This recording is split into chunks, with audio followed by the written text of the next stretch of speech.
అంటే భోజనం. ఈ భోజనం అమ్మవారికి భక్తితో అర్పించే నైవేద్యం.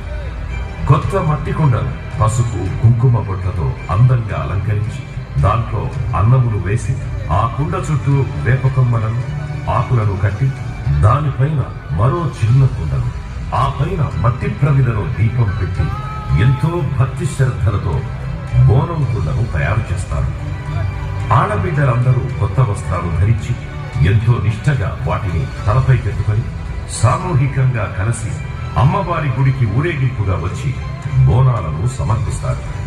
అమ్మవారి దగ్గర సాకపోసి పిల్లా పాపలను, కుటుంబ పెద్దలను అందరినీ సల్లంగా చూడాలని అమ్మవారిని వేడుకుంటారు. మల్లమ్మ, మారెమ్మ, మైసమ్మ, నల్లపోచమ్మ, గండి మైసమ్మ, బద్ది పోచమ్మ, గోల్కొండ జగదాంబిక, లాల్ దర్వాజా సింహవాహిని, ఉజ్జయిని మహంకాళి, బల్కంపేట